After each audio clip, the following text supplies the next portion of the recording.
How you doing, everybody? Greetings and welcome to this episode of 8 Bits in the Basement, which today actually we are celebrating 500 subscribers. And in around Christmas, I hit the 500 mark. Now, I'm after going well and beyond that since, and I'm up to 577. So thanks absolutely everybody who has subscribed. Now, as way of thank you, I'm going to carry on with what I did around February of last year, and at 100 subscribers, I gave away one of these AtGame thingies that I had. So Ben Scarborough won the last one, and he chose the Space Invaders one. So what's left to us now are the Centipede one and also the Pitfall one. So each of them contain many, many games. They plug into your TV and you play them with a little pad that's included with it. So what I thought I'd do for this particular episode is we'll have a look at them and see how they work and how they set up and that kind of a thing, just to make a little episode of it. And if you want to be in with a chance for winning one of these things, all you have to do is leave a comment down below, and in the comments somewhere place *, give me Atari. That's what you do. And that way I'll be able to select a winner quite easily in the next 2 to 3 weeks. Okay, so I thought what I'd do for this one is I'd tell you a little bit about me, my kind of background with these computery things, if that interests anyone. I was born in 1975, and that was in or around the same time as the first microchip came out-ish. I think it was a little afterwards, actually. But that actually makes no difference whatsoever. But I remember that from an early age, looking at things like Buck Rogers on TV, and there were many other shows. I remember Automan and all those kind of things. I was into the whole idea of computers, the way they were presented in the 80s, that you walked into a room and the lights came on and the computer spoke to you and all that. That was a big thing for me. When I was small, that was like, this is going to be brilliant. When I grow up, this crap is going to be everywhere. But of course, well, it is, but not in the way that it was presented back then. Now, apart from that, I remember I wanted a computer really, really badly, but I wasn't allowed to have one. Number one, they were too expensive. And number two, I remember my dad, he wanted that I played sports. But sports to me was, I wasn't into it. I just wasn't into sports. And I didn't like it. I didn't want to play it. So I ended up not really playing sports, but I equally ended up not really having a computer. So I remember for a long time I was asking for one, but I never actually had one. So what I used to do was I used to kind of pretend I had a computer. So it's probably, actually thinking back on it, it's kind of sad really. But I used to have copybooks and a piece of paper and whatever, and I draw out a computer screen and I draw out a keyboard with the letters down the bottom, the way I thought, like alphabet type thing, and I tap away on that and pretend it was a computer. And I remember it got to the stage where one Sunday morning at the top of the stairs at home there was a door that kind of, you know, stopped. My sister, she's younger than I, and she was in a kind of baby walker thing, and they didn't want that she fell down the stairs, which kind of made sense, although I think she did. But anyway, the door was closed, and on this door, it was made of wood. It was nothing. It was just a wooden piece of plywood. And what I did was I got chalk, and on that door, I drew the whole keyboard and monitors and all, like you'd see on Buck Rogers. And I sat down on a stool and I pretended this was my computer and whatever. And actually nobody got mad at me for doing it, because I suppose they say, well, the poor guy, he doesn't have a computer, it's all he ever feckin' talks about. So that way I kind of had this computer thing without having one. But yeah, my mind was full of this stuff. Anytime I was in a library, anytime I was in a shop or whatever, it was always the books or the boxes of computers or any of that kind of thing I was watching, or the games or any of that. But I never actually had any of it at home until I got my first VIC-20 in 1987. But I think when people leave in the comments, Peter, you're very passionate about all this stuff, and I like your videos because you're mad into it. I think that's the reason why I think, had I have been offered like an Atari 2600, when in the beginning I said, oh, I want a computer, there's an Atari, Pete, I probably wouldn't be into it as much as I am. It was like a little seed of something that I wasn't able to obtain, and it kind of became I don't know, it kind of became an obsession, maybe, I don't know. But anyway, that's how I ended up with that. And because of that, when I left school, I started off, I tried a few different career paths, I suppose you could say. I tried carpentry for a while. I worked in a lot of stores, but I suppose the first place I ever really started into what I was into, which was computers and stuff, was I worked in cash converters for a while. I worked in a cash converters store, and inside in cash converters they had a computer section. So they kind of put me in charge of the computer section and said, okay, Pete, what you're going to do is you're going to try and fix up whatever computers are here. You're going to have to install DOS and Windows and all that kind of stuff, because this was back in 1997, and we were selling systems that dated from, I suppose it would have been 1990 right the way up. So they were the old like 286s right the way up to the 486s, which were well, Pentium was really a thing at the time, but we didn't see many of those. But yeah, so that's what I was doing with those. I was like selling those, repairing them, and trying to fix them up.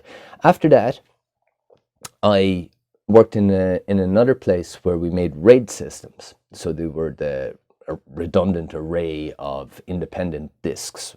I suppose you had what was called a JBOD, which was a big box, and JBOD was an acronym for just a bunch of disks. So it was a big box that held up to 12 not floppy disks, but hard disks, and they were what were they? They were SATA disks, and that was actually, at the time, SATA was like a whole new technology, because, well, maybe not a whole new, but it was something that wasn't common. This was back in 2000, in April of 2000 I started there, and yeah, that's what we were making. We were making RAID systems. So we had these JBODs, and we installed into them controllers, RAID controllers, and we were using SATA, we were using fiber drives, it wasn't cutting edge, it wasn't bleeding edge or anything like that, but it was up there with the latest in technology.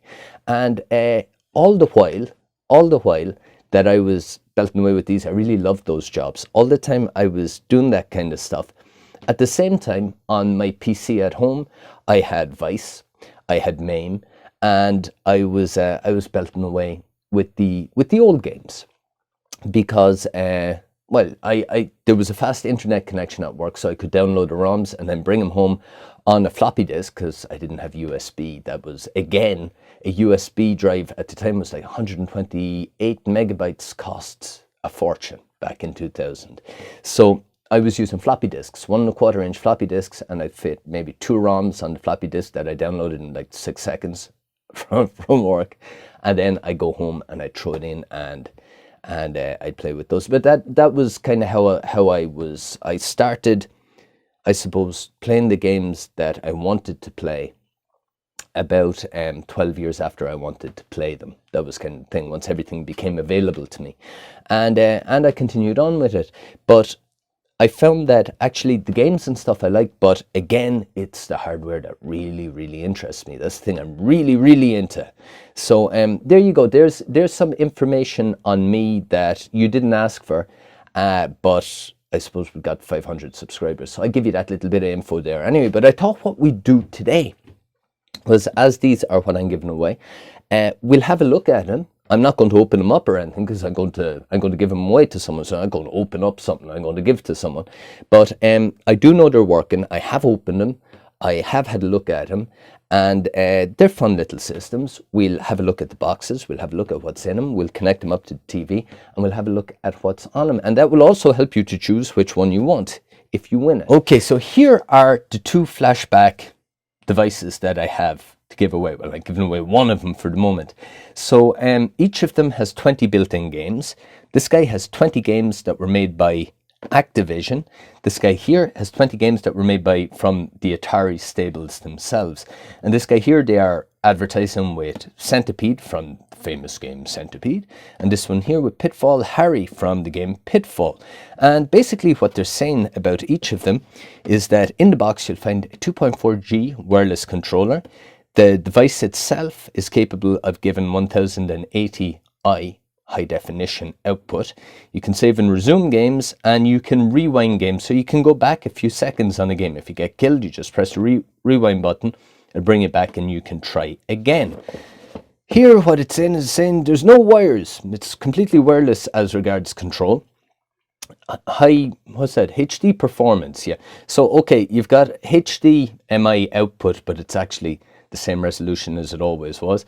And you can save and load. So you can actually save a game, turn it off, come back a day or two later and resume the game from where you left off. Around the other side, it's saying it's easy to set up. You just plug the dongle into a HDMI port on your TV.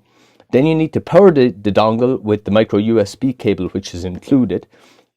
So you can connect that into the USB port on your TV, or you can use an external power source. And it says just, I suppose, turn on the HDMI channel and turn on your controller, and away you go. You can play your games. So this guy here, these are the games you have on it. This guy is the Activision one. So here's your list of 20 games. And of course, the Atari one, which is Atari Volume 1, is exactly the same thing, although the games, of course, are different. So here's your list of games that you have on this particular guy. So we'll have a look inside in the box, shall we? So hang on, I open these from the bottom to try and make them look kind of new. Although, well, I'll be honest with you, I haven't played with them. I've tried them out, but I haven't actually played with them. So you see, in each box, you get stickers. So this guy here has the Centipede sticker. The other one has a Pitfall Harry sticker. You also get a little instruction manual that tells you how to set it up and what to do with it, how to use it. And here we have the little device itself. So this here is it. This is pretty much it. This has everything inside it, the flash memory, the processor, all that kind of stuff. And it plugs, when you pull off the top cover here, into a HDMI port on your TV. It's powered with this little USB micro port here. And it basically, that's it. When you turn on your TV, it starts working. And all you have to do is to put 2 AAA batteries in the back of your controller here and turn it on. And away you go, you can play. So on this guy here, you've got a directional pad, up, down, left and right, start menu and rewind buttons. And then you've got 6 control buttons, but really only one is ever used. So you've got A, B and C, and you've also got X, Y and Z. And there's a little LED here to show you if it's turned on or not. So what we'll do is we will hook it up to the TV and see what it looks like, hey? So here is a HDMI port on the TV. This guy above it is a USB port, and we can use a USB cable to take power from this port and supply it to the little dongle down here. So we would connect our USB cable into the dongle here to give it power. And this could be connected then in here.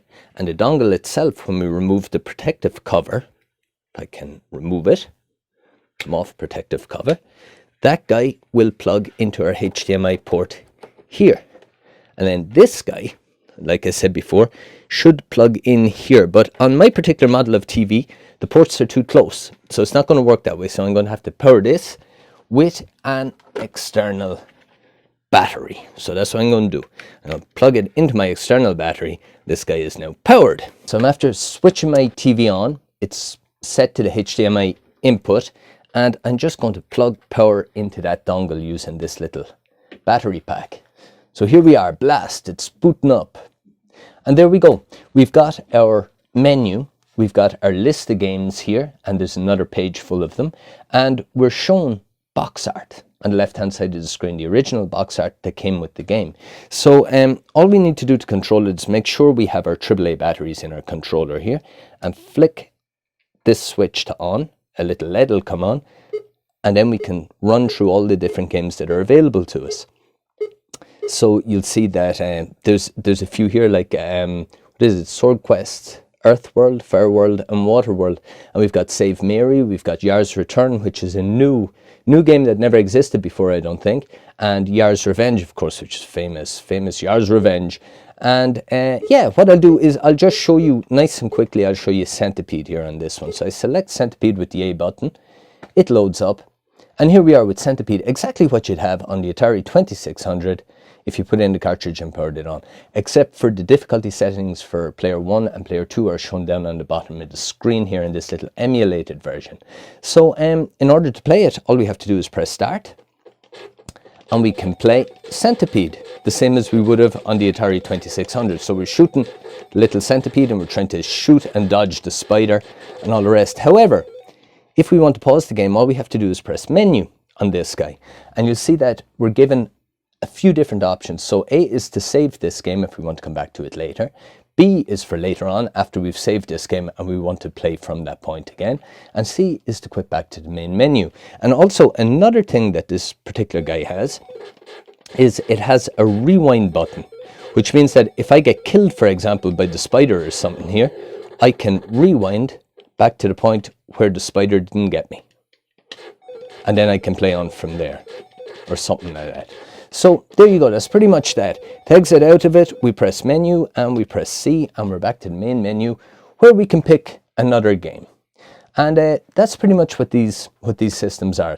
Now, so just before I go, once again, an immense thank you to everybody who's subscribed to the channel from the very beginning. Anybody who's left a comment, be it good or bad, or given me a thumbs up or equally a thumbs down, because even the negative stuff is fantastic to know if a video isn't quite up to what it should be or not, and allows me to try and change and improve for the future. So once again, if you want to win either one of these two thingies here, all you need to do, subscribe to the channel, or if you're already subscribed, then don't click it again because I'll unsubscribe you maybe. All you need to do is leave asterisk, give me Atari in the comments down below, and I will stick your name in the hat. And we'll do an draw for it in the next week or two. So yeah, that's pretty much it. I've got a video coming out in the next week or two again. Hopefully it'll be that little expansion board for the Alice, because I'm making kind of inroads into that. And hopefully I'll have it finished up in a little video made on using it at least in the next week or two. So until then, take care of yourselves. I'll be down here in the basement as always, breathing in solder fumes. We'll see you next time, guys. Bye bye, and thanks very much for watching.